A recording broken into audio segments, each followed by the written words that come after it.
내 영혼아 여호와를 송축하라. 내 속에 있는 것들아 다 그의 거룩한 이름을 송축하라. 아멘.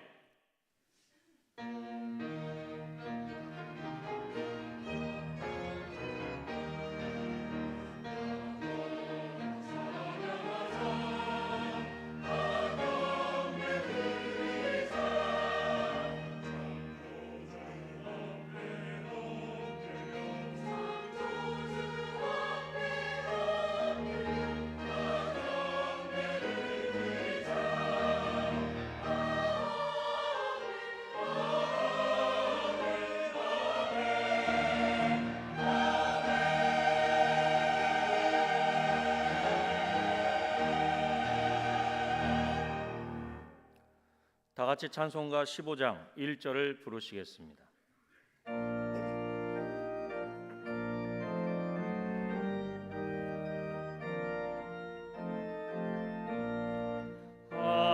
하나님의 크신 사랑 하늘에서 내리사 우리 맘에 항상 계셔 온전하게 하소서. 우리 주는 자비하사 사랑 무한하시니 두려워서 떠는 자를 구원하여 주소서.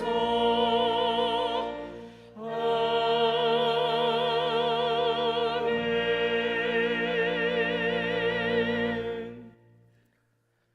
지난 한 주간을 돌이켜보며 간절한 마음으로 참회의 기도를 다 함께 드리겠습니다.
여호와의 속량함을 받은 자들이 돌아오되 그들의 머리 위에 영영한 희락을 띠고 기쁨과 즐거움을 얻으리니 슬픔과 탄식이 사라지리로다. 아멘. 성시교독은 교독문 105번 감사절 1번입니다. 성시교독은 교독문 105번 감사절 1번입니다. 여호와께 감사하라. 그는 선하시며 여호와께 감사하고 그의 이름을 불러 아뢰며 그들이 광야 사막길에서 방황하며 거주할 성읍을 찾지 못하고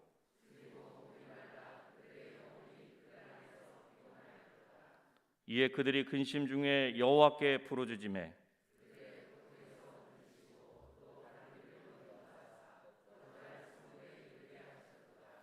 여호와의 인자하심과 인생에게 행하신 기적으로 말미암아 그를 찬송할지로다.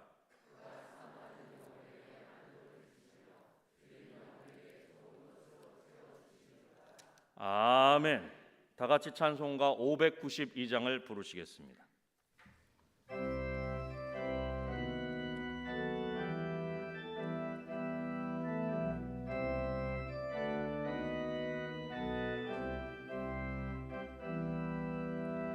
산마다 우리 땅마다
감사뿐이라.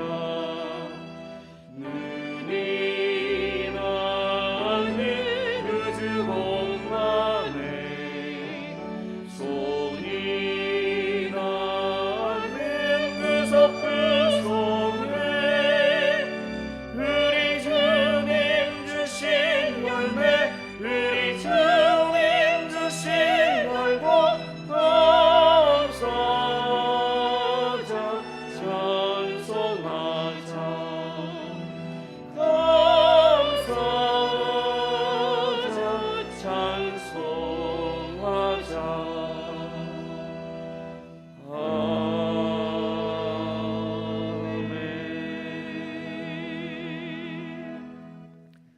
백원천 장로님께서 기도하시겠습니다.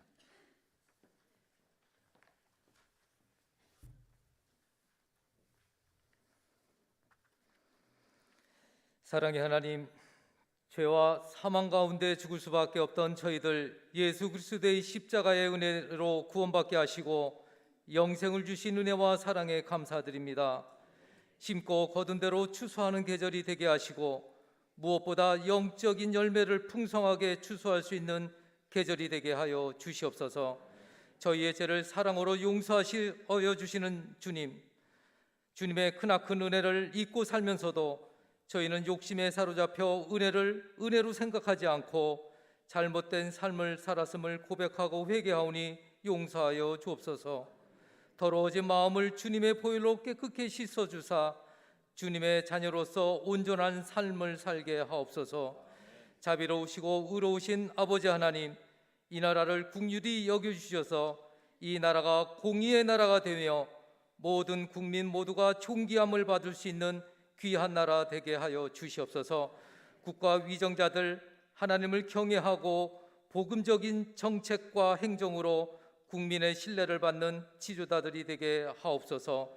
이 나라의 주님의 선한 청지기 사상으로 바꾸어 하나님의 이름을 높이는 나라 되게 하옵소서.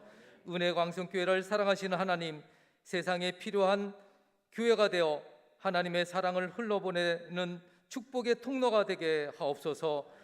어려움 속에서도 성도님 모두 주님 안에서 더욱더 연합하고 서로를 위하여 진정으로 중보기도하게 하옵소서. 주님의 몸된 교회를 사랑하시는 하나님, 주님 은혜광수교회를 사랑하시고 섬기시는 담임 목사님을 위해 간구합니다. 늘 성령 충만하시고 영육간의 강건함을 허락하시고 지혜와 능력을 더하여 주시옵소서. 날마다 새 힘을 주셔서 사명 잘 감당하시는 목사님 되게 하옵소서. 동역하시는 목사님에게도 같은 은혜 허락하여 주시옵소서. 교회 학교 자녀들 모두 성령 충만하여 나라와 민족과 열방을 살리고 변화시키는 예수 그리스도의 좋은 군사들이 되게 인도하여 주옵소서. 이 일에 헌신하시는 강도사님, 전도사님, 모든 교사분들에게도 크신 은혜 베풀어 주시옵소서. 은혜로우신 하나님 아버지, 오늘은 추수감사절입니다. 기쁨과 감사로 예배드리게 하시니 감사합니다. 저희들 한 해를 살면서 추수의 계절을 맞이하여 결실의 기쁨을 주시니 또한 감사합니다. 일용할 양식의 추수뿐 아니라 영혼의 열매도 가득 추수하게 하옵소서. 당의 구성을 위한 장로 선거를 허락하시니 감사합니다. 하나님 이 일을 친히 주관하셔 주시고 역사하여 주셔서 하나님을 사랑하고 복음 위에 굳게 서 예수님을 잘 믿는 믿음의 장로를 세워 주시옵소서. 하나님과 성도들 앞에 늘 겸손하며 섬김의 본을 보이고 교회 일에 먼저 헌신하며 모범을 보이는 순종의 장로들로 세워 주시옵소서. 목사님들과 잘 연합하고 서로 격려하며 서로를 존중하는 장로를 세워 주시옵소서. 장로 선거를 하는 성도들은 먼저 기도로 준비하며 하나님께 뜻을 묻고 기쁨으로 투표하게 하옵소서. 또한 피택되는 자들에게는 겸손한 마음과 하나님께 순종하는 믿음을 주시고 피택되지 못한 자들 모두에게도 믿음의 진보와 소망이 있게 하옵소서. 질병과 고난으로 고통받는 성도들이 있습니다. 낙담하지 않도록 도와주시고 주님의 치료하는 손길로 어루만져 주시어 위로와 기쁨을 맛보게 하옵소서. 주님의 날개 아래 세상에서 줄 수 없는 평안을 경험하게 하옵소서. 하나님의 말씀을 듣고 마음문을 열어 말씀이 모든 성도들의 마음에 뿌리를 깊이 내리고 말씀대로 살아가는 제자의 삶이 되게 하옵소서. 영화로운 하나님, 오늘도 주님의 말씀을 들으며 저희 모두 늘 여호와를 찬송하는 결단의 시간이 되게 하옵소서. 이 시간 영과 진리로 하나님께 드려지는 진정한 예배 되게 하여 주시고, 가브리엘 찬양대 찬양 주님 영광 받으시고 언제나 저희 안에 계시는 예수 그리스도의 이름으로 기도합니다. 아멘.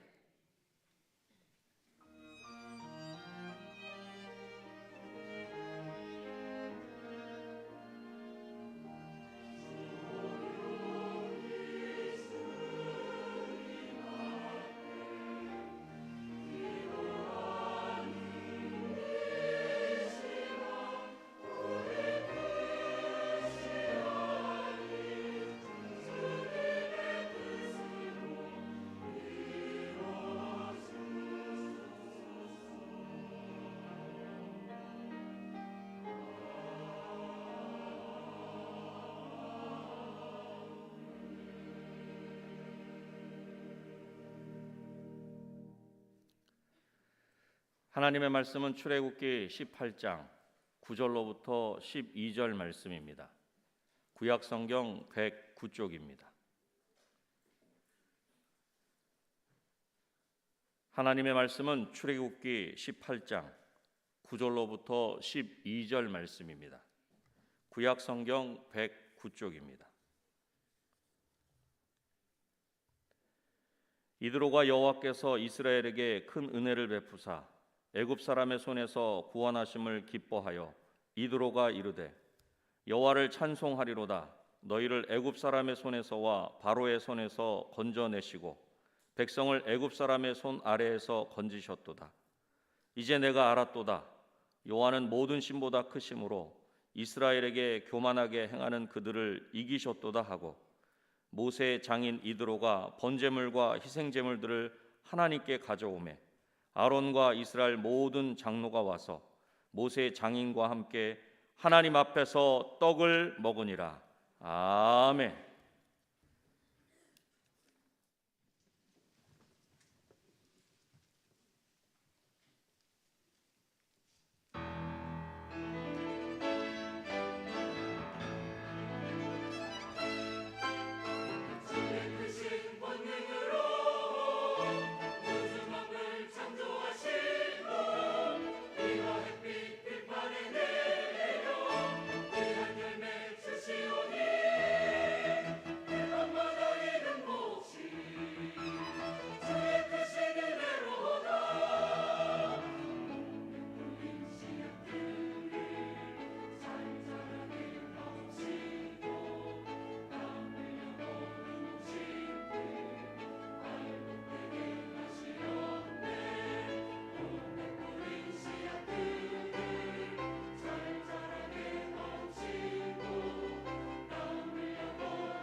아멘.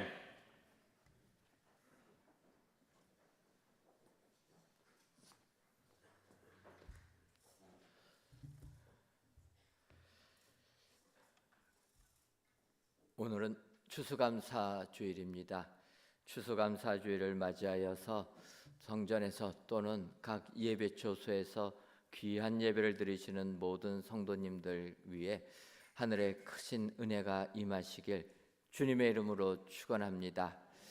오늘 저희 교회가 추수감사절로 지키니까 어떤 분들은 다른 교회들은 오늘이 아닌데 왜 우리 교회는 10월 마지막 주에 추수감사절로 지킵니까? 이렇게 질문하는 분들이 계십니다. 아시는 것처럼 추수감사주일은 성경에 있는 절기는 아니고 미국 사람들이 미국 교회에서 지키는 절기입니다. 아시는 대로 청교도들이 신앙의 자유를 찾아서 미국으로 이주하게 되었고 미국에서 첫 씨를 뿌리고 열매를 맺은 다음에 그 열매를 가지고 하나님께 감사를 드렸던 그것을 기념해서 그들이 추수감사절이라 명명하고 교회에서 추수감사주일로 지키게 됩니다. 이런 미국의 그 전통이 미국 선교사님들을 통하여서 우리나라에 복음이 들어온 다음에 그 선교사님들은 미국식으로 또 추수감사주일을 지키게 됩니다. 그것이 한국 교회에도 그대로 전례가 되어서 한국에서도 추수감사주일을 11월 달에 지키게 됩니다. 미국에서의 추수감사절은 11월 넷째 주 목요일인데 우리나라 교회는 11월 셋째 주일날 추수감사절로 지킵니다. 사실 미국에서 예배드릴 때는 미국은 11월 넷째 주일날 추수감사주일로 지키게 됩니다. 날짜들이 다른데 어쨌든 우리나라는 11월 셋째 주를 추수감사주일로 지금까지 지키게 됩니다. 하지만 아시는 것처럼 우리나라의 11월 셋째 주 정도 되면은 추수감사라기보다는 월동 준비를 해야 될 그 기간이라서 저희 교회는 그것은 조금 미국의 절기지, 미국 교회의 절기지 성경의 절기는 아니니까 그 좋은 전통, 하나님께 감사를 드리는 그 좋은 전통은 굳이 11월 셋째 주를 할 필요는 없겠다 생각이 들어서 저희가 11월 셋째 주하고도 별로 차이는 안 나지만 그래도 가을 분위기를 느낄 수 있는 10월 달, 그래서 10월 마지막 주에 저희 교회는 저희 교회 나름대로 추수감사주일로 지키고 있습니다.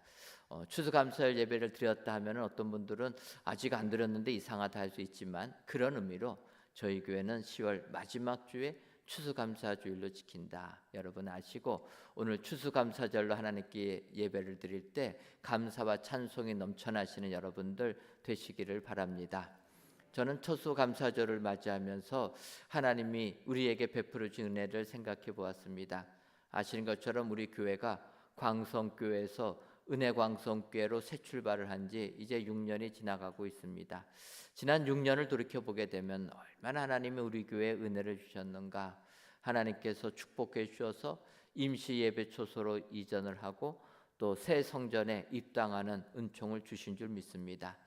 제가 작년 5월 달에 새 성전에 입당을 하였는데 코로나19로 인하여서 입당 예배는 올해 6월 첫째 주일 6월 5일 성령 강림주일에 새 성전 감사 입당 예배를 드렸습니다.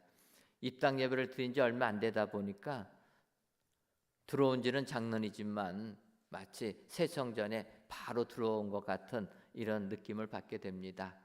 여러분 하나님께서 우리 교회 은혜광성교회로 출발할 때 주변에 많은 사람들이 교회의 명맥이나 유지할 수 있겠나 근심 어린 눈으로 우리 교회를 바라본 것이 사실 아닙니까? 하지만 하나님이 우리 교회에 한량없는 은혜를 주셔서 이런 큰 은총을 내려주셨습니다. 그래서 지금은 우리 한국 교계가 우리 교회를 주목하고 있습니다. 하나님께서 예비하셔서 고난은 있었지만 이렇게 크게 성장하는 교회, 정말 한국교회 다음 세대를 위하여서 우리 교회를 눈여겨보고 있다라는 것입니다. 그러면서 한국교회가 우리 교회를 보면서 하나님의 그 계획을 찬송하는 그런 축복의 교회가 된 게 우리 은혜광성교회가 된 줄 믿습니다. 여러분, 한국 교계가 우리 교회를 바라보면서 하나님을 찬송하는 모습을 보면서 오늘 본문의 말씀을 떠올랐습니다. 오늘 본문 출애굽기 18장 10절 상반절을 보면 이드로가 이르되 여호와를 찬송하리로다, 그렇게 이드로가 고백을 합니다. 그런데 이 이드로라는 사람은 미디안 제사장 이드로라는 것입니다. 바꿔 말하면 이드로는 하나님을 섬기는 제사장이 아니라 우상을 섬기던 미디안 제사장이라는 거예요. 그런데 우상을 섬기던 미디안 제사장 이드로가 오늘 출애굽기 18장을 보면 하나님을 찬송하리로다, 여호와를 찬송하리로다. 자기가 섬겼던 신을 버리고 하나님을 찬송하고 있다라는 것입니다. 그래서 오늘 이 시간 이드로가 왜 우리 하나님을 찬송하는가 본문을 보면서 은혜를 나누려고 하는 겁니다. 여러분, 우리가 아는 대로 이드로라는 사람은 미디안 제사장입니다. 그래서 우상을 섬기던 사람인데 그 미디안 제사장 이드로의 집에 모세가 찾아오게 되었다라는 것입니다. 아는 대로 모세는 이스라엘 사람으로 애굽에서 종살이하던 이스라엘 백성들 도와주려고 했다가 살인자가 되고 도망자가 됐다라는 것입니다. 그래서 그가 애굽에서 도망쳐서 미디안 광야까지 오게 됩니다.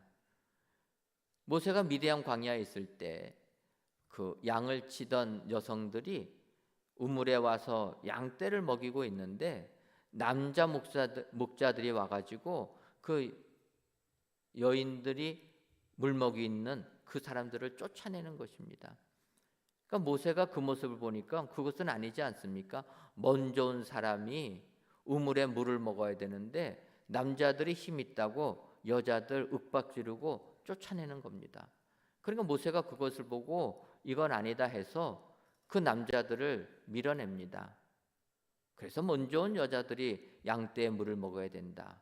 그래서 이제 그 여인들이 물을 먹이고 아버지 이드로 집에 가게 됩니다. 그때 아버지가 물어봅니다. 다른 때 같으면 너희들이 이렇게 빨리 못 오는데 오늘은 왜 이렇게 빨리 왔느냐. 그때 그 딸들이 얘기합니다.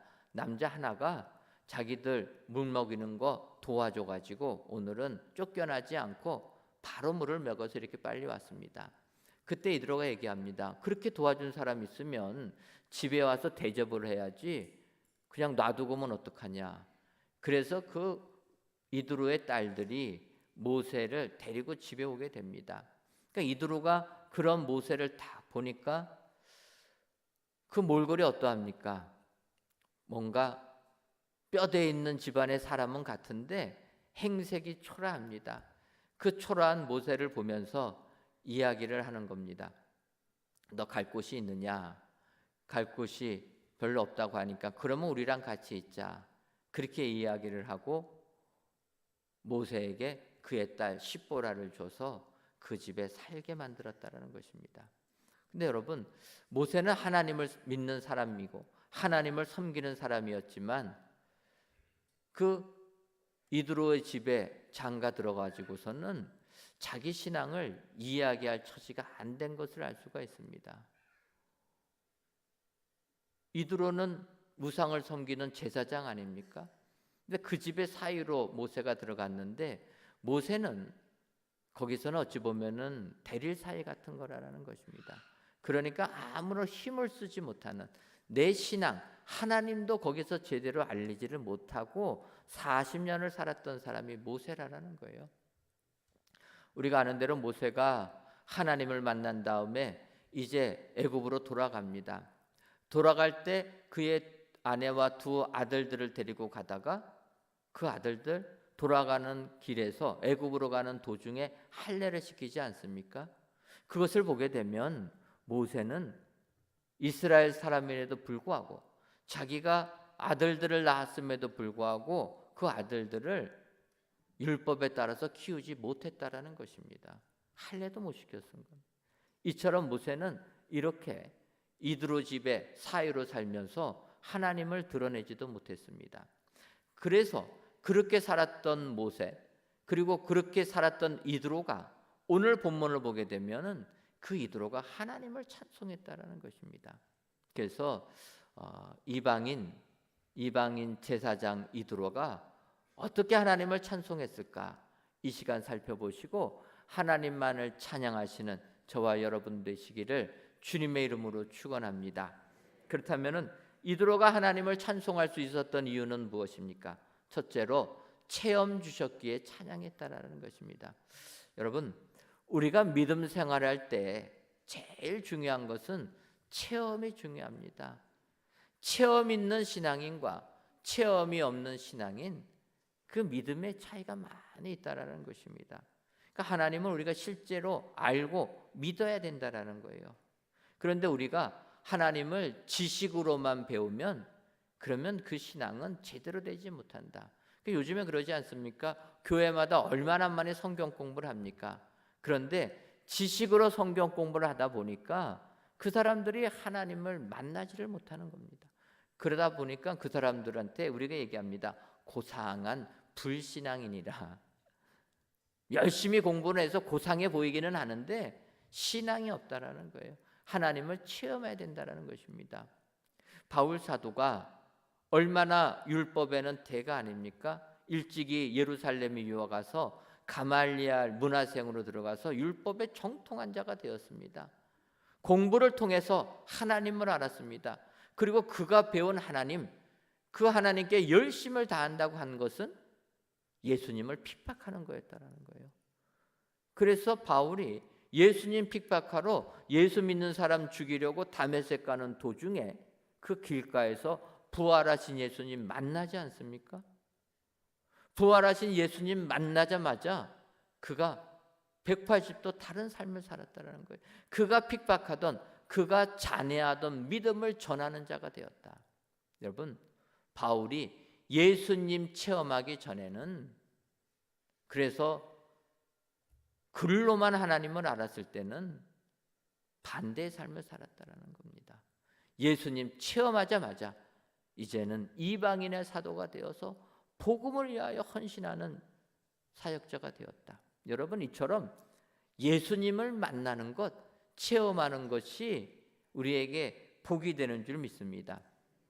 오늘 본문에 제사장 이드로도 마찬가지였다라는 것입니다. 이드로, 모세와 40년 동안 살았지만 이드로가 더 힘이 강하다 보니까 모세는 하나님 얘기도 못합니다. 그런 가운데서 이드로 40년 살다가 이제 모세를 만나게 되었다라는 거예요. 근데 모세가 떠납니다. 이드로에게 가게 됩니다. 어떻게 얘기하냐면 자기가 하나님으로부터 사명받아서 애굽에 가겠다, 그런 말 하지 못합니다. 모세는 이드로에게 이렇게 얘기합니다. 장인 어르신, 내가 여기서 산 지 40년이 되다 보니까 애굽 땅에 있는 내 형제들 어떻게 됐는지 궁금합니다. 이제는 내가 죽기 전에 형제들 한번 만나러 애굽에 가야 되겠습니다. 모세가 이드로에게 식구들 만나겠다고 이야기하고 모세가 애굽으로 간 것입니다. 이처럼 이드로 자기의 그 섬기는 우상을 섬기면서 모세를 인정하지 아니하고 그렇게 살았던 사람입니다. 그런데 모세가 이제 애굽에 가서 60만 명의 이스라엘 백성들을 출애굽시키지 않습니까? 홍해 바다를 가로질러서 육지같이 걷어서 이제 광야 땅으로 오게 됩니다. 그것을 들은 이드로가 오늘 성경 출애굽기 18장 10절을 다시 보면 이드로가 이르되 여호와를 찬송하리로다. 너희를 애굽 사람의 손에서와 바로의 손에서 건져내시고 백성을 애굽 사람의 손 아래에서 건지셨도다. 이드로가 체험했다라는 거예요. 지금 눈앞에 이스라엘 백성들과 사위 모세가 있는 것을 보고 하나님의 역사를 체험했다라는 것입니다. 그가 체험하니까 여호와를 찬송하리로다. 하나님을 체험한 사람이 하나님께 감사를 드릴 수가 있고, 하나님을 체험한 사람이 하나님께 이렇게 찬송을 올려드리게 될 줄 믿습니다. 오늘 귀한 예배를 드리시는 저 여러분들, 하나님을 체험한 사람이 하나님을 찬송할 수 있다 기억하시고 하나님 찬송하시는 여러분 되시기를 바랍니다. 하나님 찬송한다라는 것은 내가 하나님 체험한 것이다. 혹시라도 나는 하나님 체험한 거 별로 없는데 이렇게 생각하시는 분들 계시면 하나님께서 우리 교회에 베풀어진 은혜를 보시기를 바랍니다. 여러분, 은혜광성교회를 우리가 출발할 때 얼마나 많은 은혜를 주셨습니까? 비 오지 말라고 기도하니까 비 안 오지 않습니까? 그랬더니 속초하고 강릉 물바다가 돼서 제가 다시는 그 기도 안 한다고 했는데 기도하면 하나님 다 응답해 주십니다. 공사가 멈춰질 상황됐어도 기도하니까 열어주지 않습니까? 레미콘 파업을 하니까 하나님께서 그 시간 맞춰가면서 파업 풀어주지 않습니까? 하나님께서 한 시간도 차이 없이 우리의 기도를 다 들어주시고 응답해 주셨다라는 거예요. 그러면 우리는 은혜광성교회에 속한 성도들인 줄 믿습니다. 은혜광성교회에 이런 은혜를 주셨다면 여기에 속한 성도님들에게도 동일한 은혜 주실 줄 믿습니다. 그래서 그 은혜 체험하셔서 하나님을 찬양하시는 저와 여러분들 되시기를 주님의 이름으로 축원합니다. 다음으로 이드로가 하나님을 찬양할 수 있었던 것은 확신 주셨기 때문입니다. 앞서도 말씀드렸지만 신앙생활할 때 중요한 것은 체험이라고 그랬습니다. 내 삶을 통해서 예수님을 체험할 수 있는 것. 그런데 체험보다 더 중요한 것은 확신이라는 겁니다. 확신이 없으면 믿음 생활을 유지하는 게 어렵기 때문입니다. 열왕기상 17장을 보게 되면 우리가 잘 아는 엘리야 선지자의 이야기가 나오게 됩니다. 하나님께서 엘리야 선지자에게 말씀하십니다. 너는 사르밧 과부에게 가서 그녀에게 너를 공개하라 이렇게 말하라고 얘기합니다. 그래서 엘리야 선지자는 하나님 명령에 따라서 사르밧 지방에 갔고 거기에 한 과부 집에 들어가서 하나님이 하신 말씀 그대로 이야기합니다. 나를 공개해달라. 그때 그 사르밧 과부가 얘기합니다.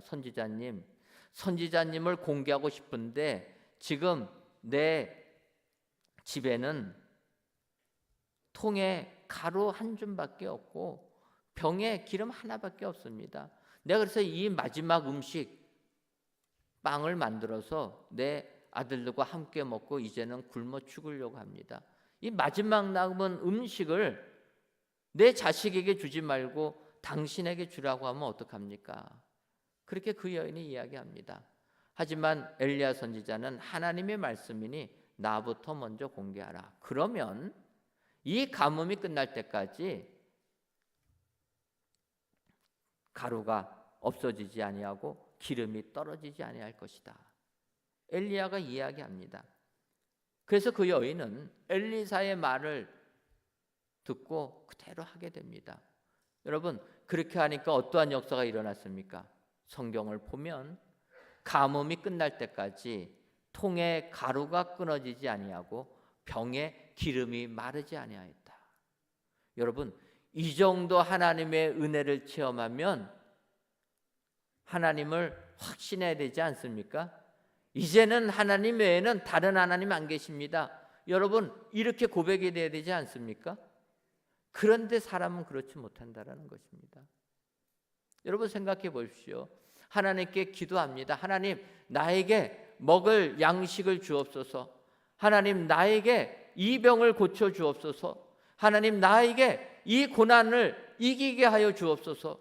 여러분 기도하고 하나님이 들어주시면 얼마만큼 확신하십니까? 들어주시면 첫날은 감사하는데 그 다음날 되면 다 잊어버린다는 거예요. 옛날로 돌아갑니다. 먹을 것 아무리 하나님이 주셔도 체험 갖고는 안 되는 겁니다. 예수님께서 이 땅에 오셔서 천국 복음을 선포하십니다. 많은 백성들이 주의 말씀 듣고자 왔는데 사흘길을 오다 보니까 기진맥진하지 않습니까?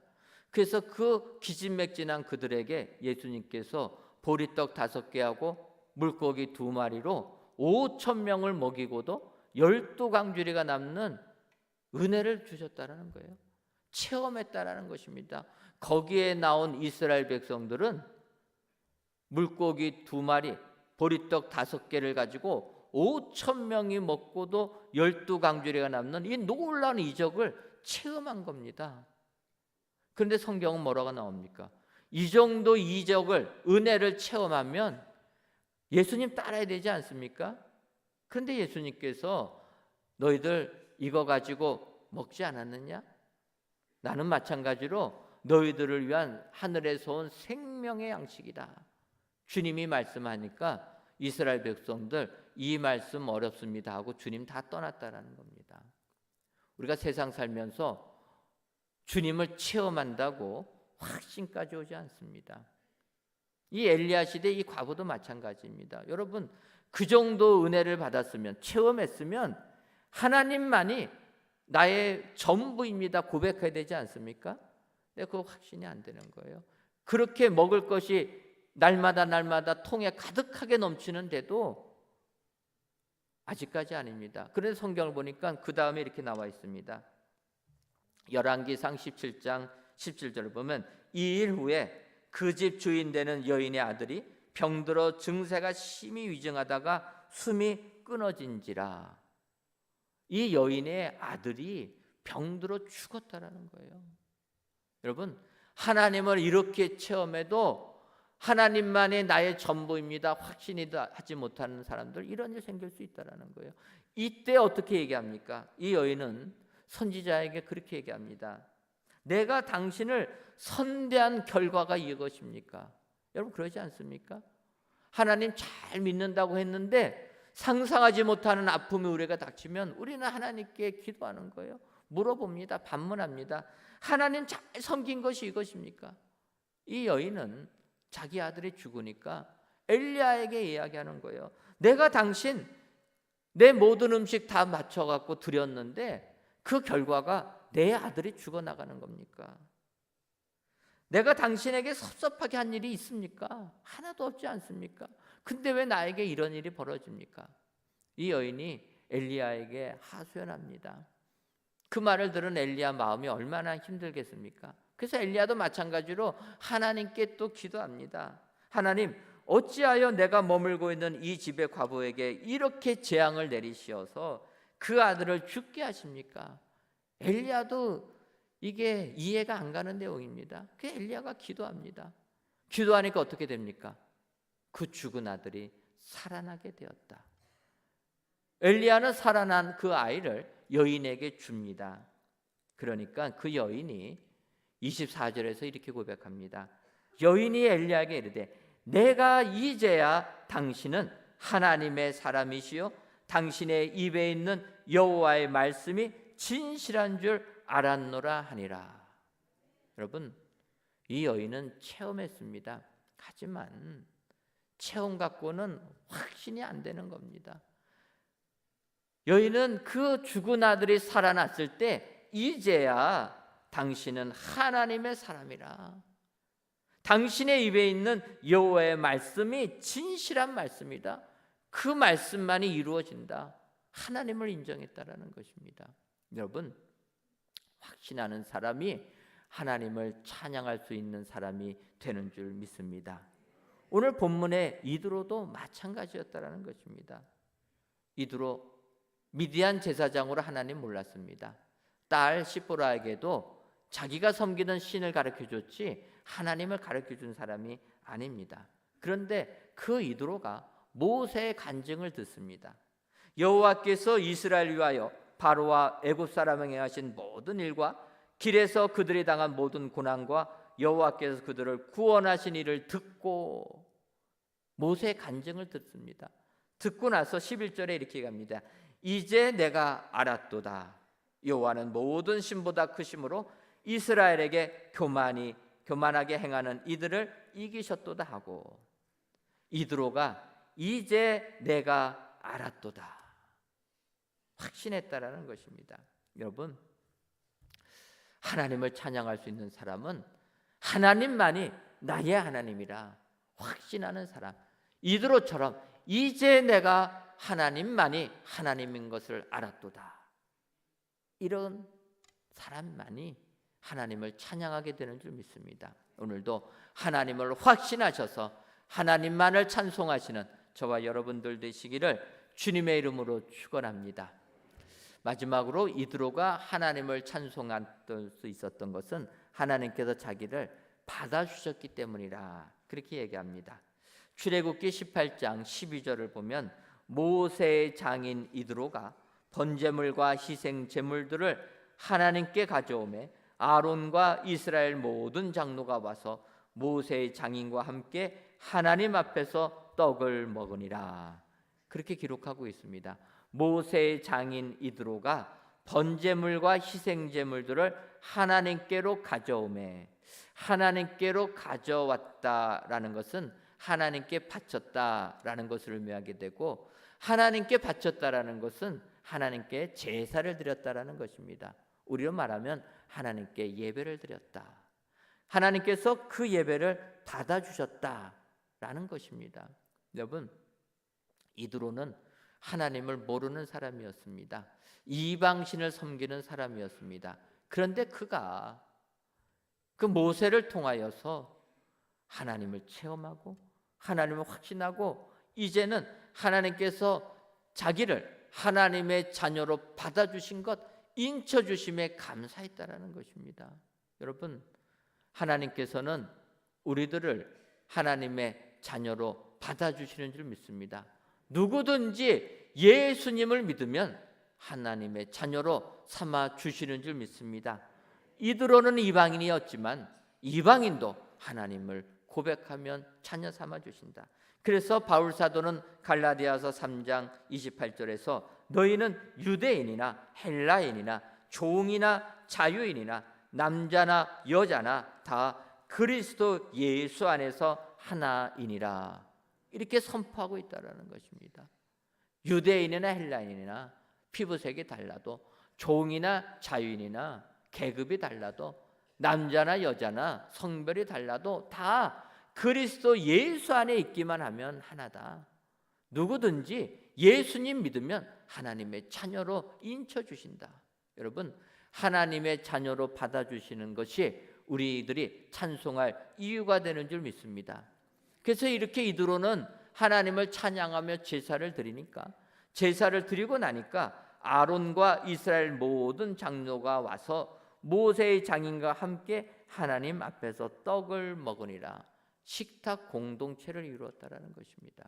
여러분, 우리가 믿음 생활할 때 식탁 공동체를 이루는 것이 최고의 복인 줄 믿습니다.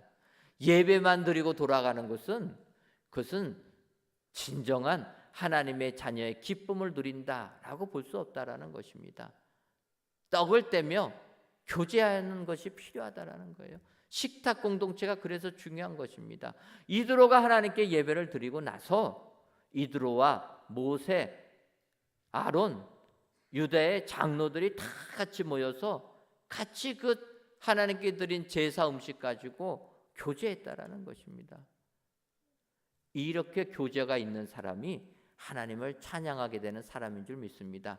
여러분들 예배드리고 바로 집에 가지 마시고 5층 식당에 가셔서 교제하시기를 바랍니다.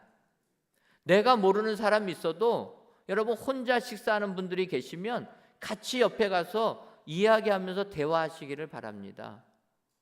어떤 분들 가보니까 아는 분이 없어갖고 혼자 식사하시더라고요. 여러분, 내 아는 사람들만 교제하려고 하지 말고 우리가 예수 안에서 하나의 신앙 공동체가 되었으면 같이 교제해야 될 줄 믿습니다. 더군다나 오늘은 추수감사절 아닙니까? 오늘은 그래서 저희 교회에서 여러분들에게 떡을 다 준비했습니다. 떡 잡수시면서 교제 나누시라. 특별히 오늘은 5층 식당에서 음식도 조금 더 고기 반찬 넣습니다. 귤 하나, 과일 하나 더 넣습니다. 추수감사를 좀 느끼시라고. 그래서 여러분들 오늘 같은 날은 정말 교회에 예배만 드리고 가지 마시고 같이 식탁 공동체를 나누는 것. 이드로가 예배를 드린 다음에 온 장로들과 같이 교제했다. 이런 사람들이 하나님을 찬송할 수 있게 되는 사람인 줄 믿습니다. 오늘도 이드로가 하나님을 찬송한 것을 보시면서 진정으로 오늘 하루 하나님만을 찬송하시는 저와 여러분들 되시기를 주님의 이름으로 축원합니다. 기도하겠습니다. 하나님, 추수감사 주일을 맞이하여 온 식구들이 성전 안에서 또는 각 예배 초소에서 귀한 예배를 드리게 하시니 감사합니다. 이 드려지는 예배를 기뻐 받아 주옵시고 모든 예배자들을 위해 추수의 기쁨이 충만하게 하여 주옵소서. 이 시간 여호와를 찬송하리로다라는 제목으로 은혜를 주시니 감사합니다. 바라기는 모세의 장인 이드로처럼 하나님을 체험하게 하시고 확신하게 하시며 하나님의 백성으로 받아주심을 알아 하나님만을 찬송하는 저희 모두가 되게 하여 주옵소서. 예수님의 이름으로 기도하옵나이다. 아멘. 오늘은 추수감사절입니다. 추수감사절 헌금은 주일 헌금과 함께 드리겠습니다. 추수감사절 헌금 봉투가 없으신 분들은 예배위원에게 말씀해 주시기 바랍니다. 다 같이 찬송가 587장을 찬송하시면서 예물 드리겠습니다.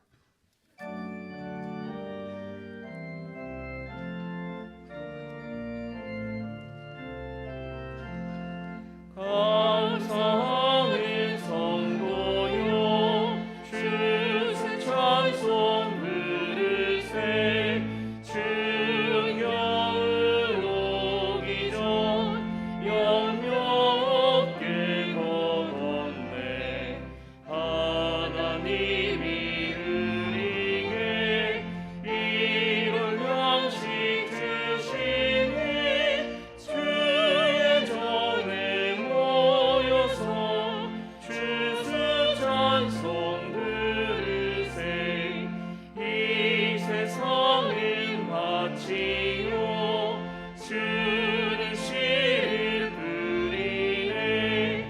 좋은 곡식 싹날 때 떨어지도나도나 싹과 잎이 자라서 열매 맺게 되나니 우리들이 온전한 알곡 되게 하소서.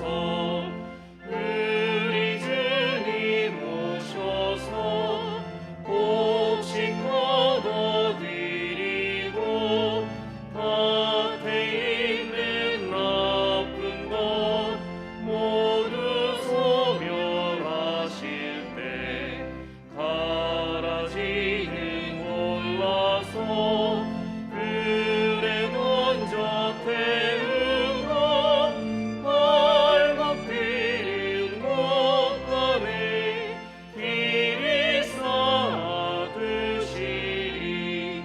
주여 어서 오셔서 우리 얻어주소서. 죄와 슬픔 중에서 우리 건져 주소서.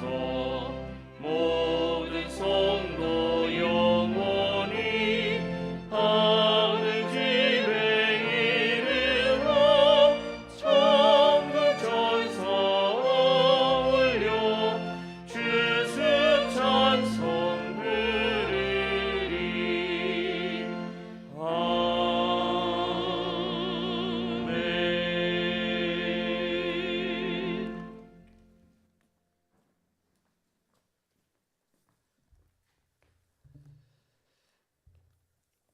하나님, 이 시간 너희는 여호와를 찬송하라.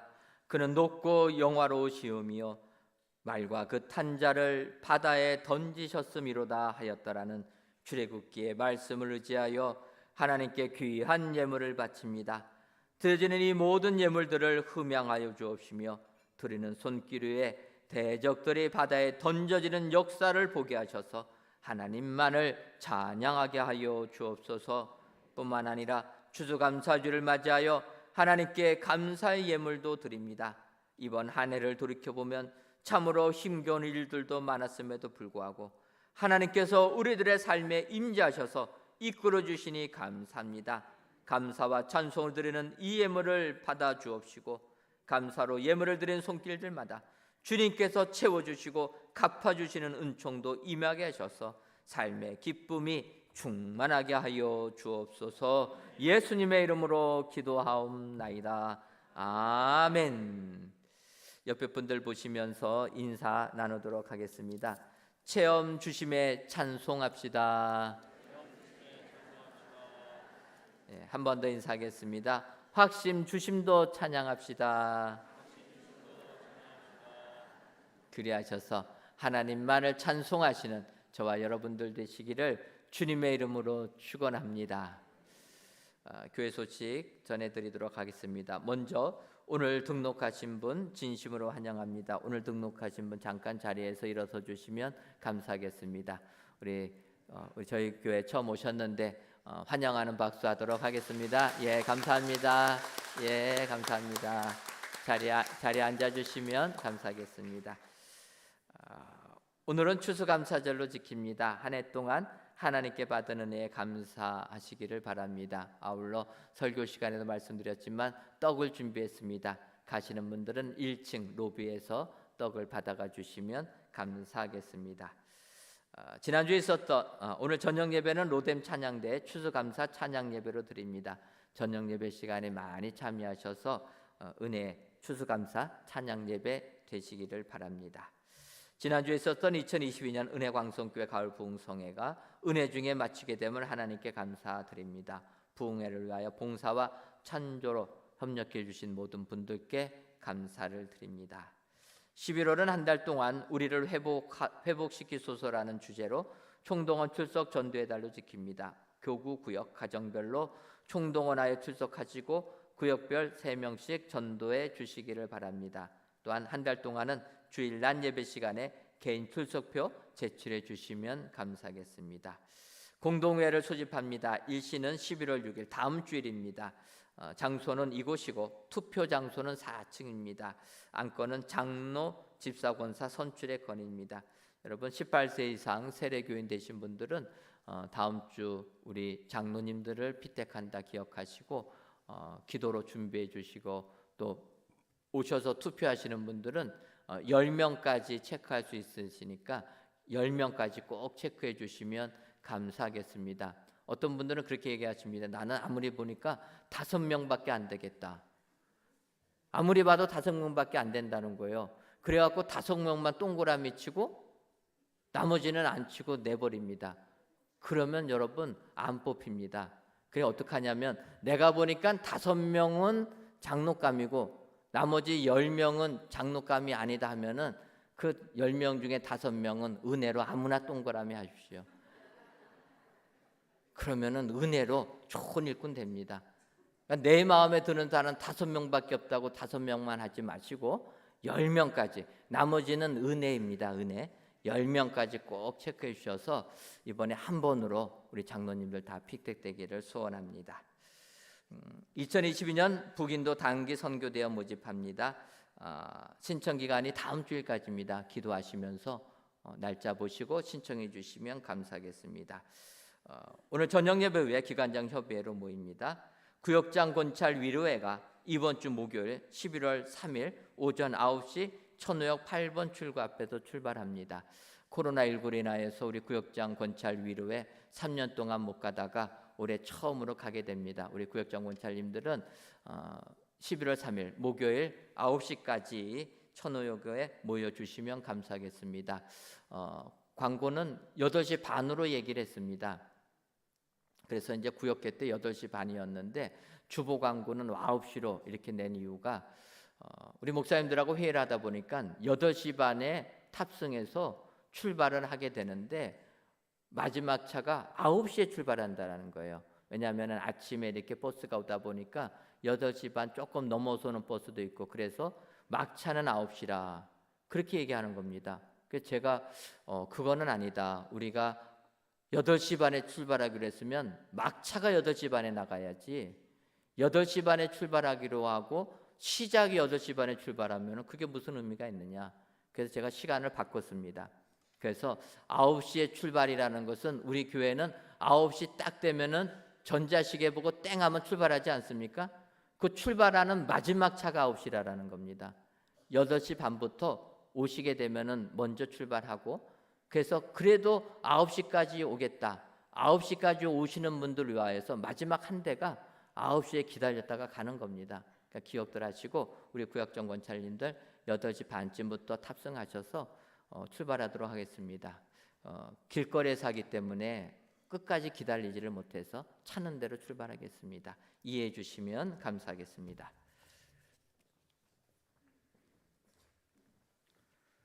다 같이 찬송가 620장 1절을 부르시겠습니다.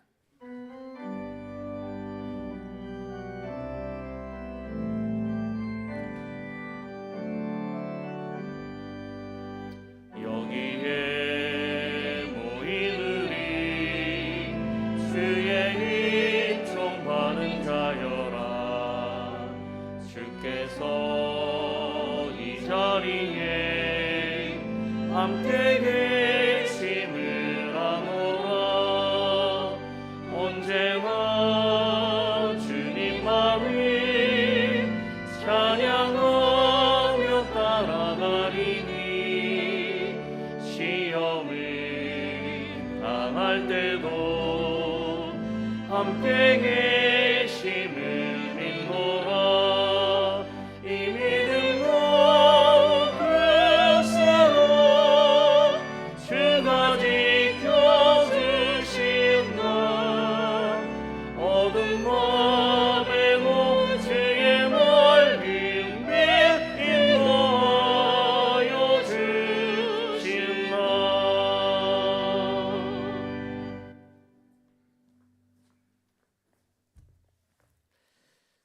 이제는 우리 주 예수 그리스도의 크신 은혜와 하나님 아버지의 한량없는 사랑하심과 성령님의 교통하심이 하나님만을 찬송하기로 다짐하는 사랑하는 은혜광성교회 모든 성도님들 위에와 속한 가정 위에 이제로부터 영원토록 함께 있을지어다. 아멘.